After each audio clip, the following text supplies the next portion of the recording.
शिवाय ओम नमः शिवाय हर हर भोले नमः शिवाय नमः शिवाय ओम नमः शिवाय हर हर भोले नमः शिवाय ओम नमः शिवाय ओम नमः शिवाय हर हर भोले नमः शिवाय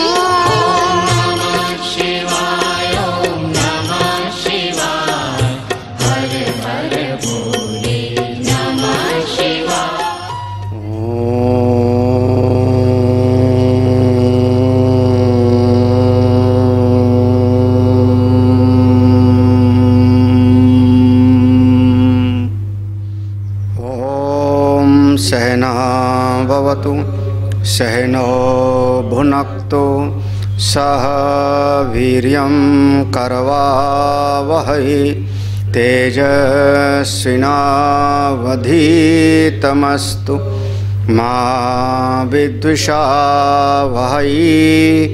ओम शांति शांति शांतिः। शंकरं शंकराचार्यं केशवं बादरायणं सूत्रभाष्यकृतौ वन्दे भगवन्तो पुनः पुनः। ईश्वरो गुरुरात्मेति मूर्तिभेदविभागिने व्योमवद्व्याप्तदेहाय दक्षिणामूर्तये नमः। सदाशिवसमारम्भां शङ्कराचार्यमध्यमाम् अस्मदाचार्यपर्यन्तां वन्दे गुरुपरम्पराम्। श्रुतिस्मृतिपुराणानाम् आलयं करुणालयं नमामि भगवत्पादं शंकरं लोकशंकरम्। यदा पञ्चावतिष्ठन्ते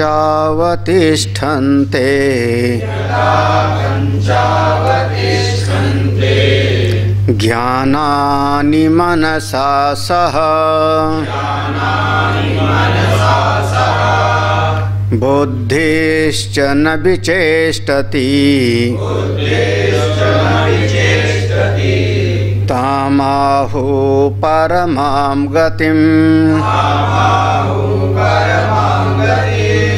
तामयोगमिति मन्यन्ते स्थिराम् इन्द्रियधारणाम् अप्रमत्तस्तदा भवति योगो हि प्रभवाप्ययौ।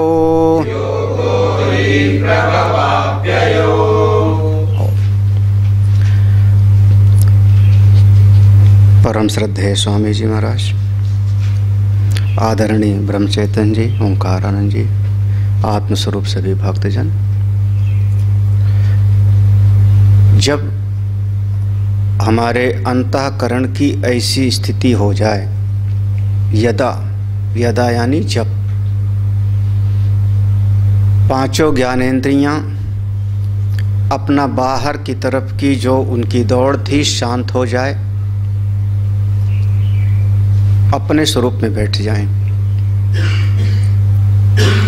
मन का संकल्प विकल्प भी अब रुक जावे।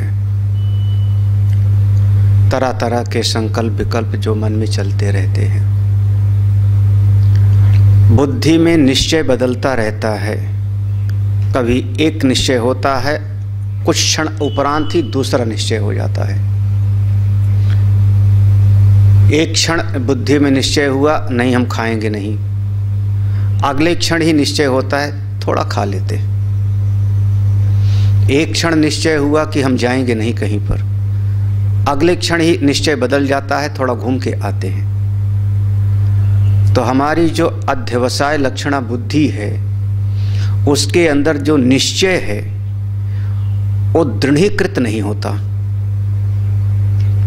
यह बुद्धि का भी जो वृत्तियों का प्रवाह है शांत हो जाए, उस अवस्था को परम गति कहते हैं। अब चूंकि शास्त्र को आचार्य के माध्यम से श्रवण किया है, तत्त्वम पद का शोधन भी कर लिया है, ऐक्य विवेक भी कर लिया है, जानता है कि आत्मा ही ब्रह्म है, शरीर इंद्रिय मन बुद्धि आदि के परे आत्मा है। और अब साधना करते करते जब ये स्थिति प्राप्त हो गई, इंद्रिय मन बुद्धि की चलन समाप्त हो गई, तब वहाँ अविद्या में फिर उसका प्रवेश नहीं होगा। अगर वो ज्ञान न प्राप्त करता और इंद्रियों को रोक लेता, मन को रोक लेता, बुद्धि को रोक लेता, किसी प्राणायाम आदि के उपाय से, कुंभक आदि से, तो वह बीजा अवस्था में जाता, अविद्या के अंदर जाता, और अविद्या से पुनः पुनः फिर उसका संसार का उद्भव हो जाता है, पुनः आता। लेकिन चूंकि वो शास्त्र आचार्य की शरण में रह करके और चिंतन मनन कर लिया है, और अब उसने साधना करके इंद्रिय मन बुद्धि सबको शांत कर लिया, तब जब शांत कर लिया तो अब उसका वह जो बीजा अवस्था थी वो नष्ट हो चुकी है, अविद्या में अब उसका प्रवेश नहीं होता। तब कहाँ गया वो? तो कहते हैं ताम आहु परमाम गतिम, उसी अवस्था को परम गति कहते हैं। उस अवस्था को परम गति बोला गया। हाँ, सता सौम्य तदा संपन्नो भवति। हाँ, उस अवस्था में पहुंच गया, मुक्त होता है। हाँ, उसी को वास्तव में योग कहा गया। ताम योगम इति मन्यन्ते, वास्तविक योग तो यही है कि जो जो चीजें हमारे चित्त को विक्षिप्त करने वाली हैं, अनर्थकारी हैं, उनसे अपना एक एक करके संबंध तोड़ते चले जाओ। बहुत हिम्मत चाहिए, बल चाहिए। ना अयम आत्मा बलहीनेन लभ्य, अपना आत्म स्वरूप की प्राप्ति बलहीनों को नहीं होती। समस्या तो ये है कि जीव संसार में 10 जगह से दुखी होता है। अपने देह से दुखी हुआ, अपने मित्र से दुखी हुआ, अपने नाते रिश्तेदार से दुखी हुआ, 10 जगह से दुखी होता है। एक दिन कोई आचार्य आकर के संत उसको समझाने लगते हैं, अगर ये कह दें कि जहाँ से दुख मिलता है उससे संबंध तोड़ लो, तम विद्याथ दुख संयोग, तो वह जो हो श्रोता होता है लगभग वो कहता है महाराज फिर हम आप ही से संबंध पहले तोड़ते हैं। क्यों? क्योंकि हम पहले ठीक ठाक जी रहे थे, अपना थोड़ा हंस लेते थे, रो लेते थे, आप आकर के हमको और विक्षेप में डाल दिए। वो आचार से संत से ही किनारा कर लेता है, लगभग ये स्थिति होती है। हाँ? सर्व अनर्थ संयोग, जो जो अनर्थ आपके जीवन में जुड़ा हुआ है उनसे अपने नाता संबंध तोड़ लेने का नाम ही योग। छठा अध्याय 23वां श्लोक इसी का जो है एक प्रकार से अनुवाद है, इस श्रुति का अनुवाद है। ताम योगम इति मन्यन्ते, हम लोगों ने भाष्य में देखा था, सर्व अनर्थ संयोग वियोग लक्षणा ही इयम अवस्था योगिना। यही वास्तव में सर्व अनर्थ संयोग, सारे अनर्थों का जो संयोग हो गया है उससे अपना संबंध तोड़ लेने का नाम ही योग है। कोई हिम्मती हो, दम वाला हो, बलवान हो तो कर सकता है। ये कायरों का मार्ग तो नहीं है, कायरों का मार्ग नहीं है, क्योंकि इसी को कहते हैं खुद को मिटाना पड़ता है, अपने अहम को मिटाना पड़ता है, अपने व्यक्तित्व को मिटाना पड़ता है। जो भीतर एक भाव होता है कुछ मैं भी हूँ, उसको मिटा करके आना पड़ता है। या जो मैं हूँ, गोस्वामी जी ने कहा अहंकार अति दुखद डमरुआ, एक रोग जैसा है। हाँ, और वैसे भी देखो ना, जरा सा कहीं पर फोड़ा हो जाए, हमारे उंगली में कहीं फोड़ा हो जाए तो घर में हम 5 भाई होंगे, 5 बहनें होंगे, तो जिससे भी जरा सी लड़ाई हो जाएगी, जरा सा कुछ होगा, वो भाई बहन कहेगा अभी दुखाता हूं तुमको। एक गांव की, अभी जहां पर घाव लगा है वहीं पर दुखाता हूं तुमको। कहां पर? बोले जहां पर पहले से ही घाव लगा हुआ है। जिस उंगली में चोट लग जाती है, आप देखो बार बार उसी उंगली में लगती है। 4 उंगली और है पाँव में, उसमें नहीं लगती, जिसमें पहले घाव पहले से उसी में बार बार लगती है। वो कौन घायल होता है? वही अहंकार, अभिमान। उसको मिटा पाना वीरों की बात है। तब इस मुंडक श्रुति शायद कहती है, ना अयम आत्मा बलहीनेन लभ्य, कि अपने आत्मस्वरूप की प्राप्ति बलहीनों को नहीं प्राप्त होती।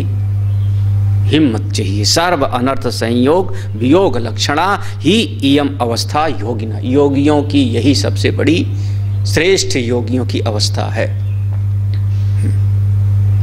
तो ठीक है, तो यही चीज। और जिस समय ऐसी स्थिति प्राप्त हो गई भीतर, तब कहते हैं अब वो अप्रमत्तः तदा भवति, तदा अप्रमत्तः भवति, अब अप्रमादी हो जाता है।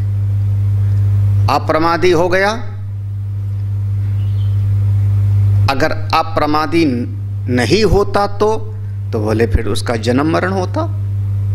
प्रमाद रहेगा तो जन्म मरण रहेगा, दुख मिलेगा, शोक में मिलेगा। अप्रमादी हो गया तो बोले कैवल पद का प्राप्ति होगा। योगा ही प्रभव अप्ययो हो, प्रभव माने अब वो कैवल पद की प्राप्ति करेगा, तत्व को अनुभव कर लेगा, स्वरूप की अनुभूति हो जाएगी। अप्रमादी हो गया तो उस अवस्था में ये वही अवस्था का निरूपण है जो तम आहु परमागत, अपने स्वरूप का अनुभव कर लेगा। और प्रमाद करेगा, अप्रमादी नहीं हुआ, प्रमाद युक्त है, तब बोले फिर अप्यय, वो परमार्थ से च्युत हो जाएगा, परमार्थ तत्व से च्युत हो जाएगा। कमाएगा खाएगा, उसमें कौन सा जाए, कपड़े पहनेगा, 4 लोगों से हाय हेलो कर लेगा, दुनियादारी निभा लेगा, लेकिन परमार्थ तत्व से च्युत हो जाएगा। उसी का नाम है अप्ययो। अप्ययो माने परमार्थ तत्व से बिल्कुल च्युत हो जाएगा, फिर वो परमात्मा तत्व को प्राप्त नहीं कर पाएगा। इसलिए ऐसा चिंतन करना चाहिए। अब थोड़ा सा इसमें जो विचार है, भाष्य हम लोगों ने कल पढ़ा था, यहाँ योग का एक उपाय बताया। ये 2 ऋचाओं में योग के मार्ग में 4 जो है बाधाएं आती हैं। खास करके जब साधना के मार्ग में चलेगा तो प्रमाद तो है ही, प्रमाद माने आलस्य। हाँ, प्रमाद हम लोग आलस्य को ही कहते हैं, दोनों का थोड़ा थोड़ा अंतर है और हम लोगों के जीवन में खूब अनुभव आता है। अब जब वो अपना कोई फिजियोथेरेपी जब करने आवे तो देखो फिर वो जितना एक्सरसाइज बताएगा सब कर लेंगे। 10 बार ये करो, 1 2 3 4 5 6 7 8 9 10। हाँ, 10 बार ए वाला एक्सरसाइज, 10 वाला ये वाला, 10 वाला ए वाला, 1 घंटा करा था। और कह के जाता है, रोज कह के जाता है, कल भी कर लेना, परसों भी कर लेना, अपने से कर लेना। तो धीरे धीरे फिर 10 बार जो कराता था वो 5 बार में आया, 5 बार से 3 बार में हो गया, 3 बार में चलो 2-2 बार कर लेते थे। और कभी कभी वो भी गैप हो जाता है। क्यों हो गया? बोले जब वो सामने खड़ा रहता है तो होता है, और जब नहीं होता तो नहीं, है ना, ऐसा हो। तो वो अब हुआ क्या, प्रमाद हो गया उस शारीरिक व्यायाम। ऐसे साधना में है, साधना में भी होता है। हाँ, जब पास रहेगा तो चिंतन बढ़िया बना रहेगा, पास रहेगा तो मनोवृत्ति ठीक रहेगी।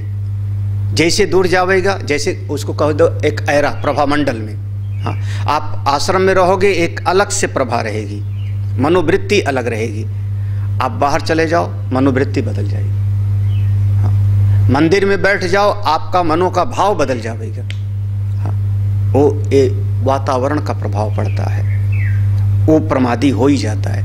ये भगवान महाबुद्ध ने इसको बहुत बढ़िया तरीके से समझा। इसीलिए महात्मा बुद्ध कहते थे संघम शरणम गच्छा, समूह में रहो।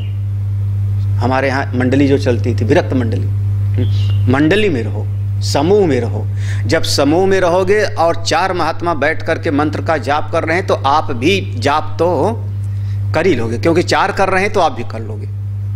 हाँ, अकेले का कमरा दे दिया जाए आपको, इसलिए महात्माओं को अकेले कमरा नहीं दिया जाता था। हम लोगों को पहले अकेले कमरा नहीं मिलता था हम लोगों को। हाँ, हम लोगों को शुरुआत में एक डॉर्मेट्री मिली थी जिसमें 6-7 बेड एक साथ पड़े थे, 6-7 बिस्तर एक साथ पड़े थे। अब उसमें कोई है बैठ करके संध्या बंदन करने लगा, अच्युताय नमः माधवाय नमः, सब संध्या बंदन। दूसरा है जाप कर रहा है, तो उसमें आपको भले आलस आ रहा हो, डर के मारे या लज्जा के मारे या शर्म के मारे, आप भी बैठ करके चाहे झूठा ही आंख बंद करके बैठो। हम लोगों को हुआ है। तो संघम शरणम गच्छामि, समूह में साधना होती है। जब पास में रहोगे, 10 लोगों के साधकों के बीच में रहोगे, तो आप भी थोड़ा स्वाध्याय कर लोगे, मनोवृत्ति अच्छी बनेगी, जाप कर लोगे, प्रमाद कम हो जाए। ये प्रमाद को कम करने का एक तरीका है कि साधकों के साथ रहो। हाँ, भजन में क्या कहेंगे, संतन के संग लागरी तेरी अच्छी बनेगी, है ना, ऐसे कहा। या ये पहले भी होता था, संतों की मंडली चलती थी। भागवत में वर्णन आएगा कि जब कहीं पर देखो तो वहाँ कितने संत इकट्ठे हो गए, सुकरताल में इतने संत आ गए, फिर पिंडारक क्षेत्र में अमुक अमुक संत आ गए, विश्वामित्रो असिता कांडो दुर्वासा भृगु अंगिरा असितो देवला, तमाम संत लोग आके बैठ गए, आपस में चर्चा होती है, चिंतन होता है। प्रश्नोपनिषद में देखो 6 संत लोग आ जाते हैं। तो साथ में रहो तो मन थोड़ा प्रमाद से बच जाएगा। तुम लोग जो है ना, अलग कमरा चाहिए ना, वो सबसे बड़ी गड़बड़ी है। आजकल के नए ज़माने में प्राइवेसी चाहिए, अलग कमरा चाहिए। और जब से अलग कमरा विद्यार्थियों को मिलने लगा, तब से प्रमादी होने लगे। वैसे विद्यार्थियों को अलग कमरा नहीं देना चाहिए, उनके लिए डॉर्मेट्री होनी चाहिए जिसमें 3-4 कमरे बिस्तर एक साथ हों। भले कभी पेंसिल टूटेगी, लड़ाई होगी, वो मानते हैं, लेकिन कम से कम अरे एक सवेरे जग जावेगा और दूसरा सोता रहेगा तो उसको जलन होगी, मैं जग गया हूँ, ये सो क्यों रहा है, तो लात मार के जाएगा खटिया को। उठ। हाँ बिल्कुल। हाँ तो बाथरूम कॉमन होना चाहिए, ये सब होता है। अब ये सब हम लोगों ने जो व्यवस्था ज़्यादा बढ़िया दे दिया ना, उसका दुष्परिणाम ये दूसरे तरीके से आता है। हाँ, उसमें कौन सा जो है, तुम रहे हो एक कमरे में, 10 लोग हरिद्वार में रहे हो जब साधना शिविर में गए थे, याद नहीं है? ज़मीन पे ऐसे बिछा लिए थे, एक कमरे में लेडीज़ 10-15, एक कमरे में जेंट्स। तुम लोग बरामदे में थे तो वो टीन पड़ी थी, है ना, टीन पड़ी थी, जब छत भी नहीं थी वहाँ पे, वहीं तो अप्रमत्तस्तदा भवति, प्रमाद से मुक्त हो जा। अब एक तो प्रमाद से मुक्त होने का एक उपाय है लक्ष्य के प्रति निष्ठा और थोड़ा साधकों का संग। ये 2 चीज अगर रहता है तो प्रमाद से बच जाएगा। भगवान भाष्यकार ने इस पर जोर दिया है, वो जोर दिया है कि ये उस अवस्था के प्राप्त होने के पहले की बात है। वो जो पहले मंत्र में था, बुद्धि शांत हो गई, मन भी अब संकल्प विकल्प नहीं करता, इंद्रियां शांत हो गई, तो उस अवस्था के प्राप्त होने के पहले की अवस्था है अप्रमादी रहो। क्यों? वो कहते समाधानम प्रति नित्यम यत्नवान तदा तस्मिन काले यदा यो प्रवृत्ति योगो भवति। क्यों? क्योंकि जब आप मन को समाहित करने के लिए प्रयत्नशील बनोगे, उस समय जो आप साधना करते हो वहाँ प्रमाद से रहित हो। और जब बुद्धि शांत हो गई, इंद्रियां शांत हो गई, तब हम कहें कि अप्रमादी होगा, उसका कोई मतलब नहीं। ये भगवान भाष्यकार ने इसी बात को कह दिया। न ही बुद्धियादि चेष्टा भावे प्रमाद संभव अस्ति। इसलिए ये पहले की चीज़ है, बिल्कुल प्रमाद रहित हो। चलो अपने आप समझना, जैसा ठीक समझो। दूसरी बात है, जब साधना के मार्ग में चलते हैं तो वो 4 दोष हम लोगों ने कल सुना था, लय, विक्षेप, कषाय और ससाधन। लय मतलब होता है, लय पहली चीज है। लय कहते हैं आप ध्यान करने बैठे, जाप करने बैठे, तो होता क्या है, उपसंहृतम मनो यदि सुषुप्तिम गच्छेत तदा सा अनर्थ बीजा अवस्था भवति। उपसंहृतम मना मन और इंद्रियों को बाहर से आपने खींच लिया, अंदर ला लिया। अब इंद्रियां बाहर नहीं जाती, मन का भी संकल्प विकल्प थोड़ा शांत हो गया, और उस समय आप बिल्कुल धीरे से बैठे थे, लेकिन धीरे धीरे सुषुप्तिम गच्छेत, धीरे से नींद में चलने लगे, नींद में चले गए। जब नींद में चले गए उस समय तदा सा अनर्था बीजावस्था बोलते, उस समय आपका जो बीजावस्था है वो अज्ञान, वो ज्यों का त्यों बना रहता है। उस अवस्था का नाम है लय अवस्था। लय अवस्था माने आपका अब इंद्रियां शांत, मन शांत, तो हम थोड़ा ऊँघने लगते, सो जाते, बैठे बैठे सो जाते। होता क्या है ना, परिस्थितियां क्या होती हैं कि यह जो हमारा अंतःकरण है, इसको 50 साल से एक अनुभव है, 50 साल से, कि जब इंद्रियां शांत हो जाएं, जब मन शांत हो जाएं, तब हम सोते हैं। ये 50 साल से इसका अनुभव यही है कि जब इंद्रिय काम करना बंद कर देती, हाथ पांव काम करना बंद कर दिया, आंख कान काम बंद करना कर दिया, शांत हो गया, और उस समय हम सोते हैं। तो आज हम जब ध्यान करने बैठे तब भी इंद्रियों को रोके, मन का संकल्प विकल्प शांत हुआ, तो भीतर से वही पुरानी वाली आदत आई कि जब सब शांत होता है तो हम सोते, बस उस धीरे से ध्यान करते करते और सो जाता है। उसका नाम है लय अवस्था। वो समाधि उमाधि नहीं है, वो भले किसी को देख के लगे बिल्कुल बैठा हुआ है, लेकिन वो कहाँ है, लय अवस्था में। हाँ, सत्संग में भी ऐसे, हाँ, ध्यान वगैरह में जब हम लोग कराते हैं तो खर्राटे आ जाते हैं। हाँ, और सत्संग में भी यही हुआ। सत्संग में जैसे किसी दिन मन लगा, सत्संग में मन लगा, लेकिन अब धीरे धीरे इंद्रियां का बाहर चलना शांत हो गया, मन भी थोड़ा लग गया। हाँ, तो अब धीरे धीरे आदत वही 50 साल की है कि जब सब शांत हो गए तो हम सोते हैं। तो सत्संग सुनते सुनते भी आदमी थोड़ा सा ऊँघने लगता है, स्थिति वही होती है। तो इस अवस्था का नाम होता है लय अवस्था। लय अवस्था सुषुप्ति के जैसे होती है, अनर्थकारी होती है, उसमें सारे संस्कार संग्रहित होते हैं, बीज होता है। ये ध्यान के लिए, साधना के लिए बहुत बड़ी बाधा है।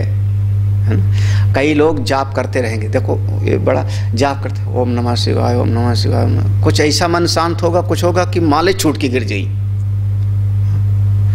हुआ तो नहीं कभी किसी का, माला छूट के गिर गई। हाँ, क्यों गिर गई माला? उस क्षण आप लय अवस्था में चले गए, ये पहचान है।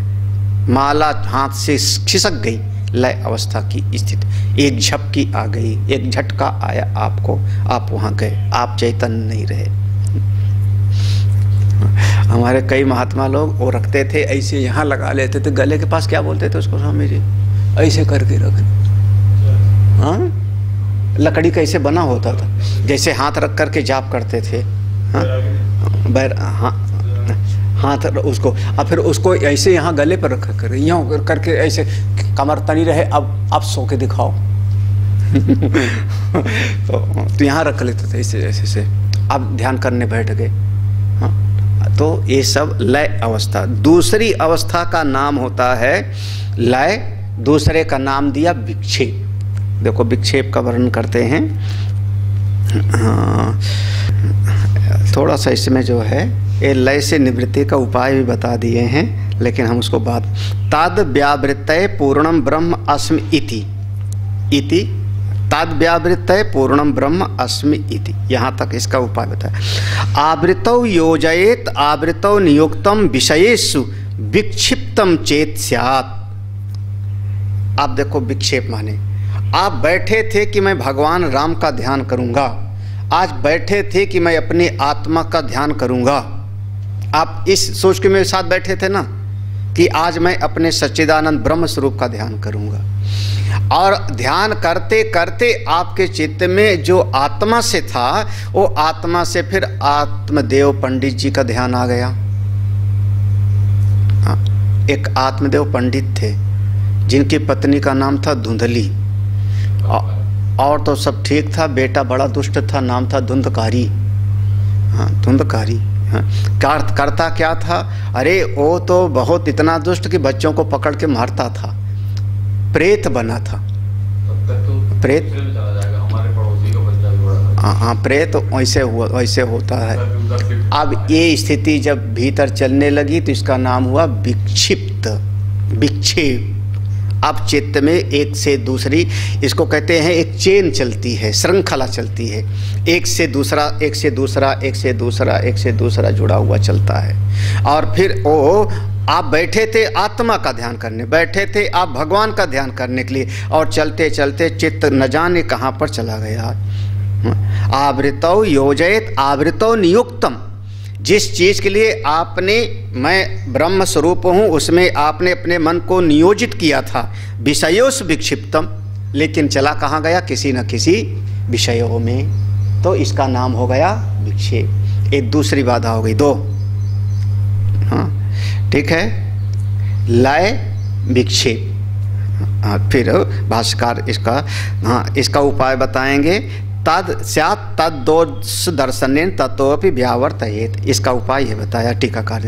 हाँ अच्छा, तीसरा, व्यावृत्तम अपि ततः तटस्थम चेत स्यात् सा अपि यावत् कषाय अवस्था ततो निरुद्धम मनो यदा न जागरण। हाँ, होता क्या है? तीसरी अवस्था।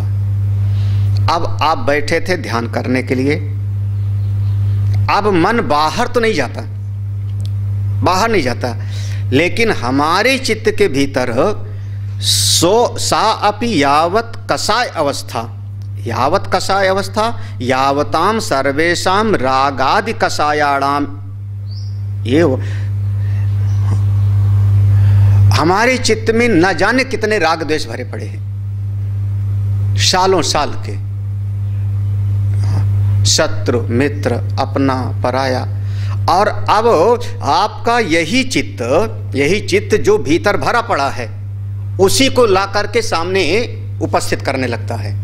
आप बैठे हैं, बैठे बैठे आपके चित्त के तमाम तरह की जितनी चीजें हैं वो सब का सब बाहर आने लगता। उस अवस्था में क्या हुआ?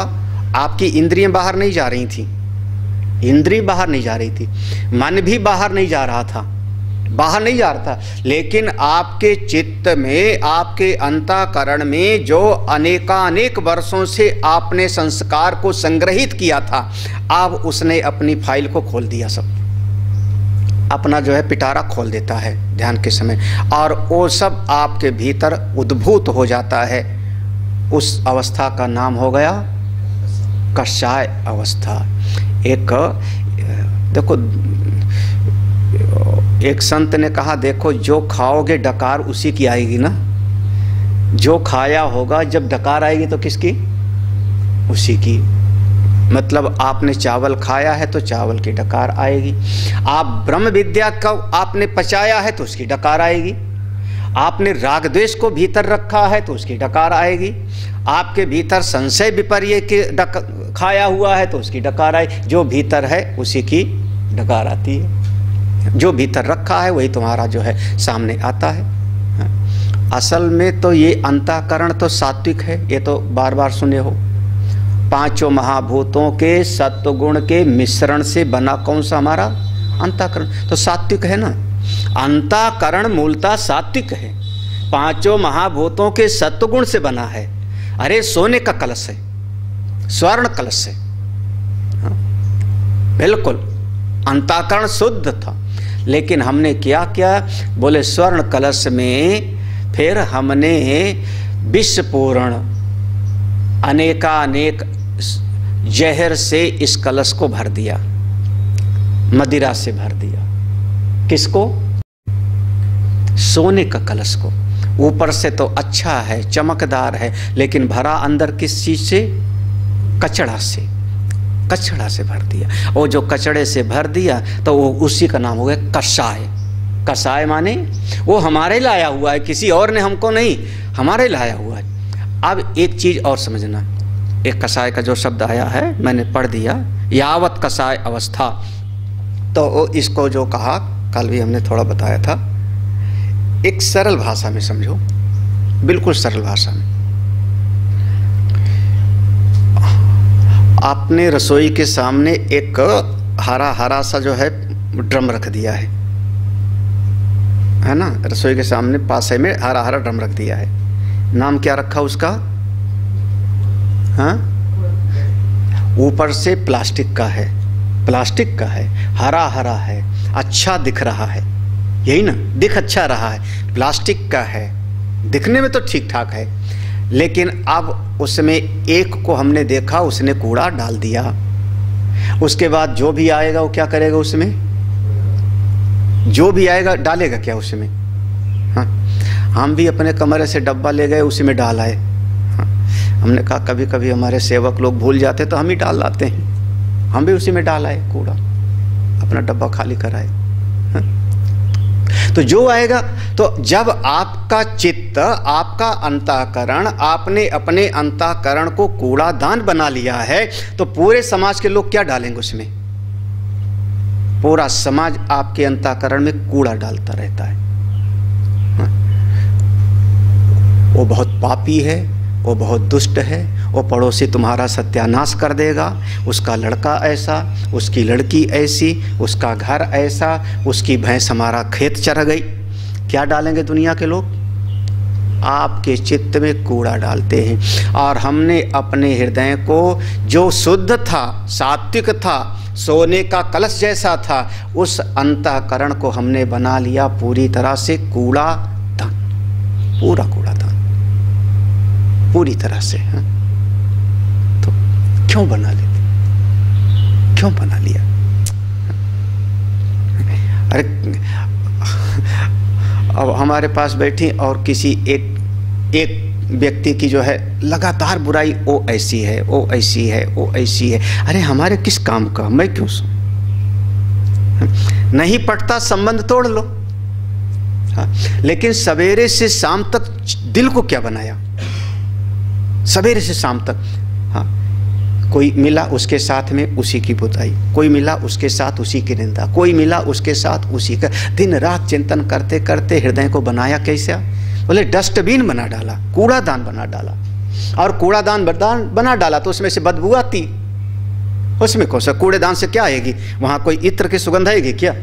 फिर बदबू आती है। जब आपके हृदय से बदबू आती है तो आपसे सब किनारे किनारे भाग जाएंगे, सब किनारे किनारे हो जाएंगे, दूर हो जाएंगे। तो आप कहोगे कोई हमको समझता नहीं, हमारे मन को कोई शांति ही नहीं, हमारा कोई ख्याल नहीं रखता, हम तो वही से हो गए। अरे भैया तुम ऐसे बने? आप अपने हृदय में पुष्प रखो कमल का, एक कसाय की निवृत्ति। कसाय माने ये जो संग्रहित किया अनेकानेक संस्कार, सुन करके, देख करके, यद दृष्टम यद श्रुतम तज्जनित वासनाया, तो देख करके, सुन करके जो आपने संस्कार संग्रहित किया, उसके कारण हृदय कैसा हो गया? कसाय, कलुषित हो गया। इसको कलुषित अंतःकरण कहते हैं, शब्द आएगा कलुषित अंतःकरण। हाँ, तो एक कसाय से कलुषित हो गया। अब वो ध्यान में बैठे, चिंतन में बैठे, जाप करने के लिए माला ले लेवे, तो वो चित्त वही तो निकालेगा जो उसके भीतर रखा हुआ है ना, वही तो निकाल के दिखाएगा। वो फाइल खोल दिया उसने, लो सूंघो, तो क्या? अंतःकरण गंध। 3 दोष, लय, विक्षेप, कसाय। हाँ, दोष समझ में आ रहा है कि नहीं? ये साधन के बहुत बड़े दोष हैं। योग दर्शन में बहुत ज़्यादा जोर दिया, टीकाकार ने यहाँ पर लिया इस बात को, भाष्यकार ने छुपे तौर से उसको कह दिया प्रभवा अव्ययो की भाषा। समझ में आ रहा है कि नहीं?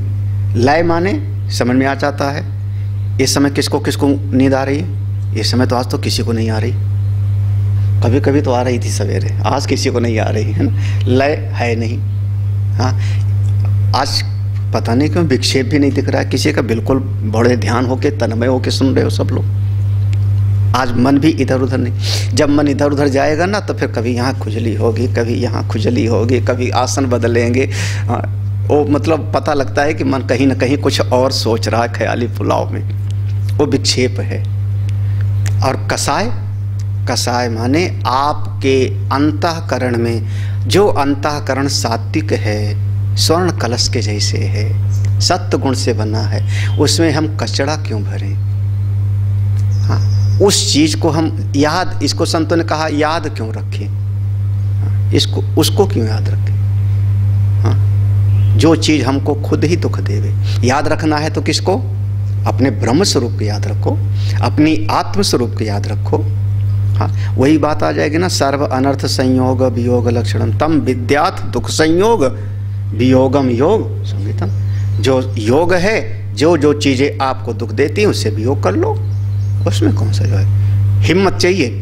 हाँ, हिम्मत चाहिए। बेटे से दुख मिलता है, मैंने बेटे से नाता तोड़ लिया, तुम्हारा रास्ता अलग हमारा रास्ता अलग, जाओ मेरा आशीर्वाद है, सुख से जियो। घर वाले छोड़ नहीं पाते, चिपके रहेंगे, दुखी भी होंगे और चिपके रहेंगे, यही है। कोई दोष नहीं ब्रह्म विद्या के मार्ग में, जाओ आगे बढ़ो, आगे बढ़ो। आपको दुख मिलता है ना, किनारे करो, झेलो अपने आप को। जिससे भी आपके चित्त को दुख मिलता है, आप उसका चिंतन मत करो, बार बार चिंतन मत करो। हाँ, आप लोग नाता भी नहीं तोड़ पाते हो और बार बार चिंतन भी करते रहते हो, वो चिंतन दोष हो जाता है। निकालो अपने। एक शब्द कबीर साहब की, मैंने अपने जीवन में उसको पालन किया, कोशिश किया, बड़ी मार कबीर की, चित्त से दिया उतार। हाँ, बड़ी मार कबीर की चित्त। हम निरंतर चिंतन नहीं करते रहते, हाँ वो फलनवा ऐसा, किनारे किया बस, भीतर से जाओ। हम दर्पण हैं, जब सामने आएगा तो खूब प्यार से बात कर लेंगे। दर्पण पूरा का पूरा प्रतिबिंबित करता है, भीतर कुछ नहीं रखता। क्यों? चित्त भी के विषय।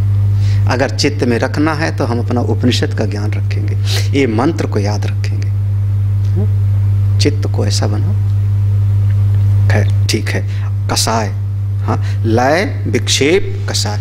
अब तीनों नहीं हुआ, तीनों नहीं हुआ तो ध्यान करने बैठा। जब ध्यान करने बैठा और किसी दिन मन लग गया ध्यान में, मन लग गया ध्यान में, जब ध्यान में मन लग गया तो बहुत अच्छा लगता है। हाय, आज तो बिल्कुल शरीर हल्का, आधा घंटा तो बिल्कुल चुटकी बजाते बीत गया, इतना मन शांत, इतना बिल्कुल तरोताजा। हाँ, अच्छा लगा। फिर उसके बाद सवेरे फिर दूसरे दिन बैठेगा, तो सवेरे दूसरे दिन बैठेगा तो जैसे कल ध्यान लगा था वैसे आज लगे, जैसे कल लगा था, जैसे कल जो है बिल्कुल सब शरीर हल्का हो गया था, मन शांत, ऐसे आज भी हो जावे। इसका मतलब कल आपने ध्यान की अवस्था में जो रस मिला था उसका आस्वादन किया था और उसी स्वाद को आज फिर से पुनरावृत्ति करना चाह रहे हो। ये है रसास्वादन रूपी दोष। बिल्कुल उसको पुनरावृत्ति नहीं, उस अवस्था में हम हैं बस।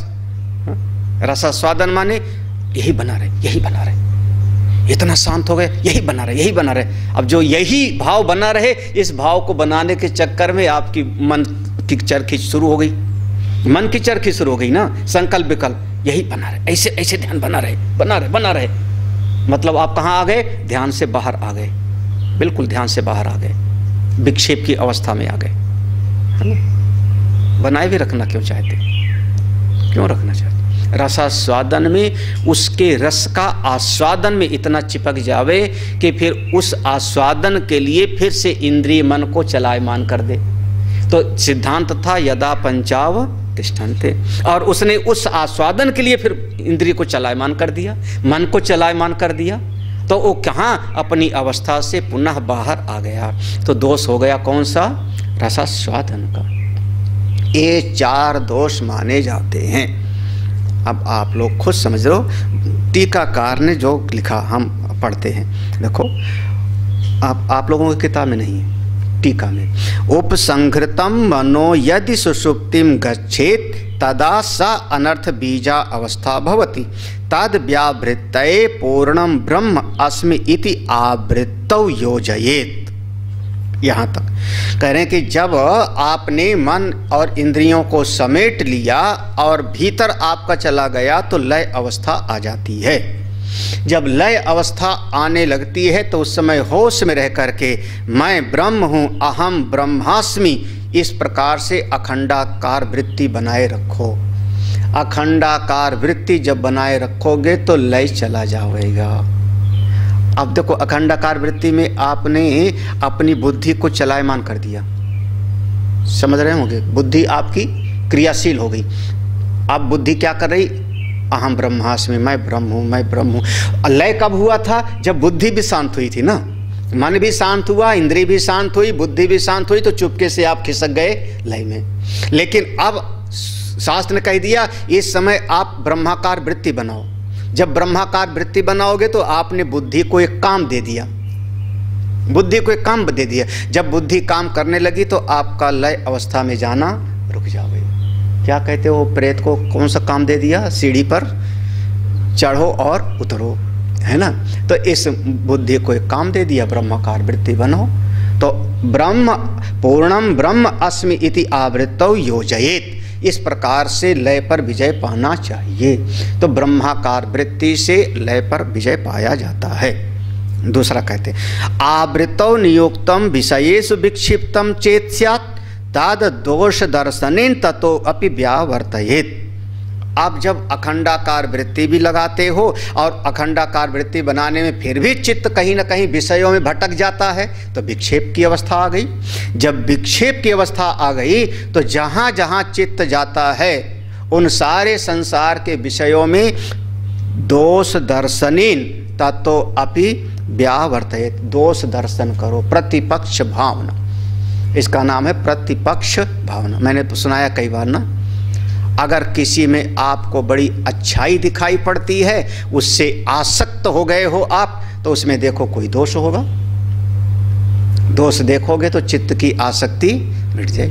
अगर कोई आपको शत्रु लग रहा है और उससे घृणा का भाव पैदा हो रहा है दुश्मन से, तब आपके चित्त में द्वेष की वृत्ति आ गई, उसमें अच्छाई देखो, एकात्म तो अच्छाई होगी, अच्छाई देखोगे तो आपके भीतर घृणा का, शत्रु का भाव, चित्त राग द्वेष से मुक्त हो जाएगा। तो प्रतिपक्ष भावना से जहाँ आसक्ति है वहाँ पर दोष दर्शन, जहाँ पर शत्रु भाव है, घृणा का भाव है, वहाँ पर गुण दर्शन। जब ऐसा करोगे तो चित्त राग द्वेष से आपका निर्मल हो जाएगा, तो विक्षेप मिट जाएगा। इस बात को कहा। अच्छा, अब तीसरा देखो, व्यावृत्तम अपि ततः तटस्थम चेत स्यात् सापि यावत् कषाय अवस्था। ये जो कषाय अवस्था है, कह रहे हैं व्यावृत्तम अपि, आपने मन को खींच लिया अपने भीतर, अब कहीं पर जो है आपका चित्त विक्षिप्त नहीं होता, तब भीतर से ही वो जो निकाल रहा है अपना तमाम तरह का जो है कचड़ा, कषाय अवस्था, यावत कषाय अवस्था, उसके लिए क्या करो, बोले अब उसका तो एक ही उपाय है कि ज़्यादा से ज़्यादा श्रवण, ज़्यादा से ज़्यादा संत का सानिध्य। तो उससे होगा क्या कि वो भीतर का कचड़ा निकल जाएगा और उसमें गुणाधान हो जाएगा। याद है संस्कार के 3 स्वरूप थे, दोषापनयन, गुणाधान और तीसरा हीनांग पूर्ति। दोषापनयन, जैसे कोई घर है, देखो सीधा कोई घर है, हाँ, उस घर में तमाम तरह का कचड़ा भरा पड़ा है, अंधेरा भरा पड़ा है, आप उस घर में रहने लगो, जाके बैठ जाओ घर पे। जब घर में बैठ जाओगे तो धीरे धीरे कोई भगत आएगा, घर में झाड़ू लगा देगा, उसमें पोंछा लगा देगा, आप खुद ही सफाई कर लोगे, तो क्या हो गया, धीरे धीरे आपने कमरे को साफ। और फिर कभी जब आप रहने लगे तो वहाँ दीपक जला लोगे, अगरबत्ती जला लोगे, ये समझ आ रहा है कि नहीं, एक आध फूल रख लोगे, अच्छा हो जाएगा। तो यह जो चित्त में कषाय का दोष है, इसके लिए श्रवण, मनन, सानिध्य, सत्संग बहुत जरूरी है, और कोई उपाय नहीं। क्योंकि जब पास में रहोगे, जैसे हमने कहा घर में रहोगे तो हो जाएगा, तो पास में रहोगे तो दोष का अपनयन होता रहेगा और गुणों का, सद्विचारों का आदान होता रहेगा, और धीरे धीरे कषाय की निवृत्ति हो जाएगी। ठीक है, समझ आना चाहिए। हाँ, श्रवणम कीर्तनम स्मरणम विष्णुपाद सेवनम, और कोई उपाय नहीं, यही उपाय है, यही उपाय है। हाँ हाँ, तो कषाय की निवृत्ति के लिए अब यहीं पर लगा लो, कषाय की निवृत्ति के लिए सत्संग, शास्त्र और आचार्य का सानिध्य, यही सबसे ज़्यादा जरूरी है, सबसे ज़्यादा जरूरी है। और जितने समय तक आप लोग सत्संग में रहोगे उस समय अपने मन को देखो। जितने समय पर आप आश्रम में रहो और घर पे रहो, दोनों समय के मन की तुलना कर लो, आपस में कंपेयर कर लो। कभी बैठ कर के खुद दोनों की तुलना करो। हम 1 महीना आश्रम में रहे, 1 महीना घर पे रहे, दोनों में मन की स्थिति हमारी कैसी थी, मना स्थिति कैसे थी। एक समय तक इतने दिन तक हम सत्संग में थे, इतने समय तक हम संसार के शादी विवाह में गए थे, नाते रिश्तेदारी में गए थे। दोनों स्थिति में मन की तुलना कर लो। साधक वही है जो अपने मन को देखे, बस आगे बढ़ो। अब एक तीनों दोष का निवृत्ति का हो गया। चौथा दोष था रसास्वादन। रसास्वादन तो अभी साधकों को करना चाहिए। अभी तुम लोग करो, कम से कम रस तो लग जाओगे, उससे निवृत्ति के लिए बाद की बात है, अभी उसकी चर्चा नहीं है। ततो निरुद्धम मनो यदा न जागर्ति न स्वपिति न चांतराल अवस्थाम भवति।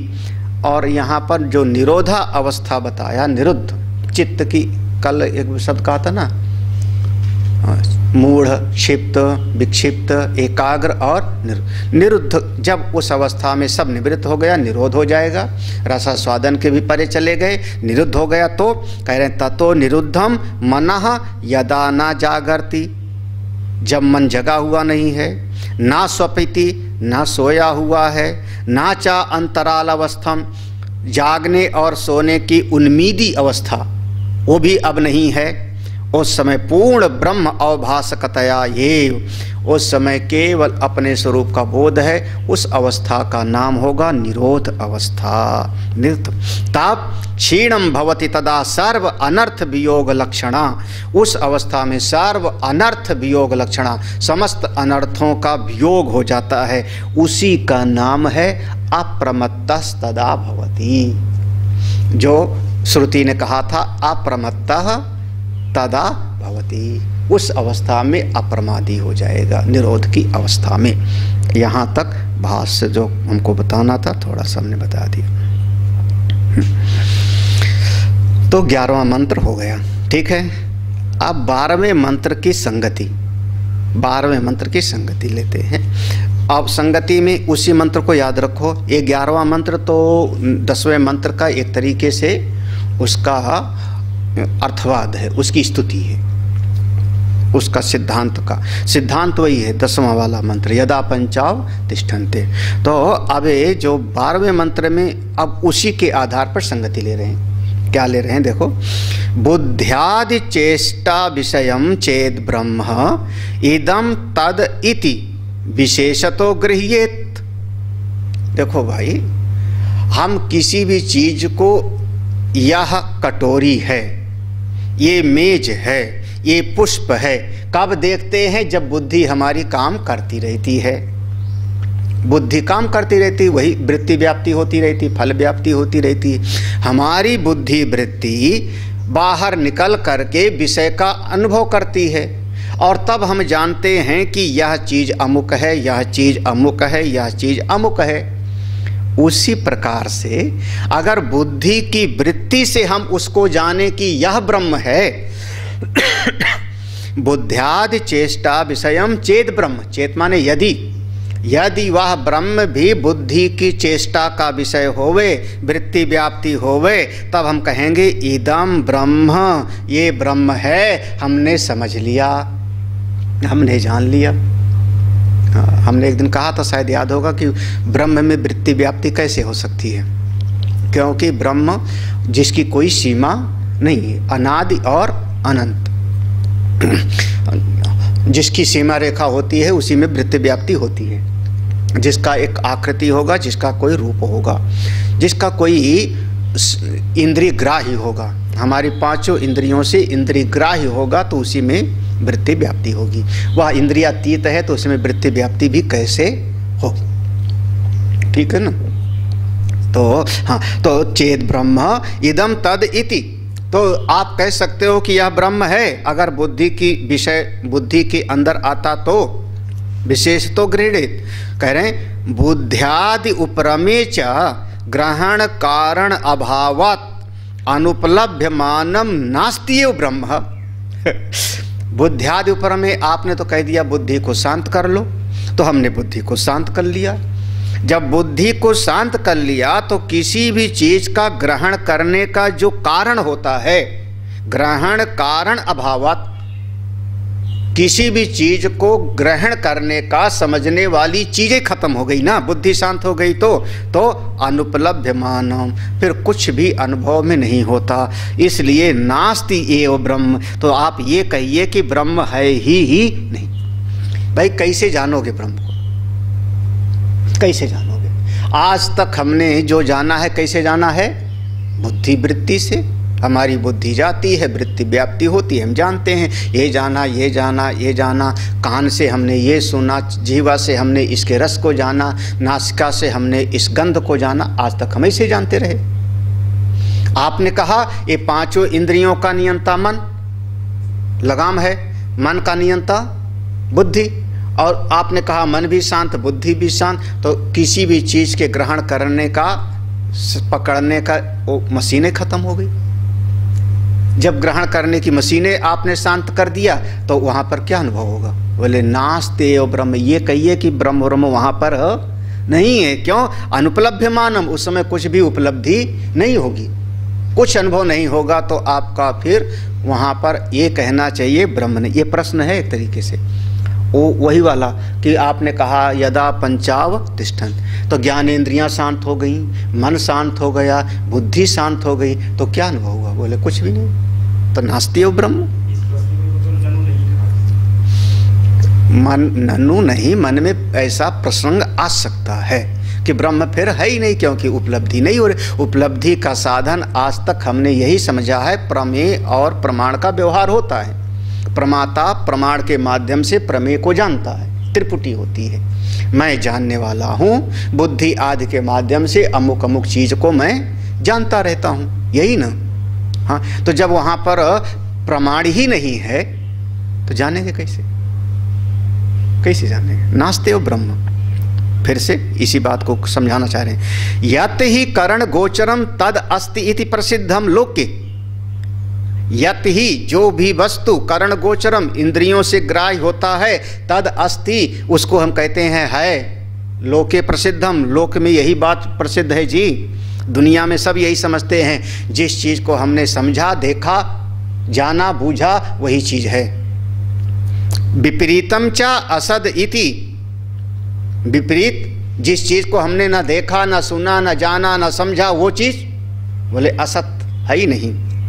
अतः च अनर्थो को योगः अनुपलभ्यमानत्वात्, इसलिए आपका यह जो बताया हुआ है यो ताम योगम इति मन्यन्ते, आपका वह योग बताना बिल्कुल निरर्थक है, उसका कोई फायदा वेदा नहीं। क्यों? क्योंकि कुछ मिलेगा ही नहीं वहाँ पे, कुछ अनुभव ही नहीं होगा, कुछ अनुभव नहीं होगा तो बेकार है। तथा अतः अनर्थको योग, अतः च अनर्थको योग। क्यों? अनुपलभ्यमानत्वात्, क्योंकि फिर वहाँ कोई चीज़ उपलब्धि वहाँ पर कुछ होते ही नहीं, इंद्रिय को कुछ पता ही नहीं लगेगा, ना शब्द है, ना स्पर्श है, ना रूप है, ना रस है, ना गंध है, कोई चीज़ को उपलब्धि नहीं है। आपने बुद्धि को शांत कर दिया, मन को शांत कर दिया, कुछ मिला ही नहीं, फिर काहे के लिए हम योग करें? अरे कुछ मिले तब तो करें ना, कुछ मिले तब तो करें ना। आज तक हम यही करते थे, कुछ मिलेगा तो हम करेंगे, रुपया मिले, सम्मान मिले, पद प्रतिष्ठा मिले, बाल बच्चे मिले, कुछ मिले तब करेंगे ना। क्या फायदा बताओ? कुछ मिले ही नहीं, कुछ अनुभव भी नहीं हुआ, तो क्या फायदा? अनर्थों को ही होगा। क्या क्या भाष्यकार ने, हाँ, अनुपलभ्यमानत्वात्, क्योंकि कोई उपलब्धि नहीं हो रही वहाँ पे, कुछ चीज़ मिली गई नहीं। आपने कहा था कि वो ब्रह्म है, और ब्रह्म भी बुद्धि नहीं है, तो फिर कैसे पता लगेगा कि ब्रह्म है? कैसे जानेंगे कि ब्रह्म है? ये हमारा बीके सिंह का बहुत पुराना प्रश्न है। उस समय क्या होगा? सुन रहे होंगे अभी? हाँ, उस समय क्या होगा? अरे क्या होगा? बेकार है फिर, हाँ, जब कुछ पता ही नहीं लगेगा तो। क्योंकि मन शांत, इंद्रिय शांत, बुद्धि शांत, यदा पंचाव तिष्ठन्ते, सब शांत, तो कोई अनुभव ही नहीं होगा, तो फिर क्या फायदा इस योगों को साधने का? कम से कम भजन करेंगे, राम राम करेंगे तो भगवान कृपा तो करेंगे, इसमें कहा है। अनुपलभ्य मानत्वात्, कुछ उपलब्धि नहीं होगा। तो अनर्थका योग अनुपलभ्य मानत्वात् वा न अस्ति इति उपलब्धव्यम, अथवा यहाँ पर वाह है, वो अनुपलभ्य मानत्वात्, कुछ भी उपलब्धि नहीं होने के कारण, वा अथवा एक चीज और समझ लो, न अस्ति इति उपलब्धव्यम ब्रह्म इति एवं प्राप्त इदम उच्यते।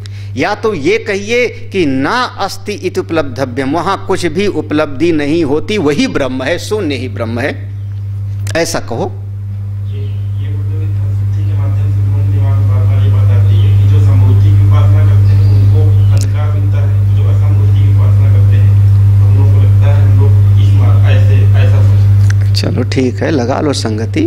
हाँ, तो ना अस्तित्व उपलब्धव्य, वहाँ या तो ये कहिए कि जब ऐसी स्थिति प्राप्त हो जाएगी, इंद्रियां शांत, मन शांत, बुद्धि शांत, तो वहाँ ना अस्ति, वहाँ कुछ भी नहीं होता, ऐसा समझ लो, मतलब ब्रह्म है ही नहीं, ऐसा कहिए। या तो कहिए ब्रह्म है ही नहीं, या तो बताइए कि उसकी उपलब्धि कैसे होती है। आज तक हमने जो जाना है इंद्रियों के, बुद्धि के माध्यम से ही जाना है।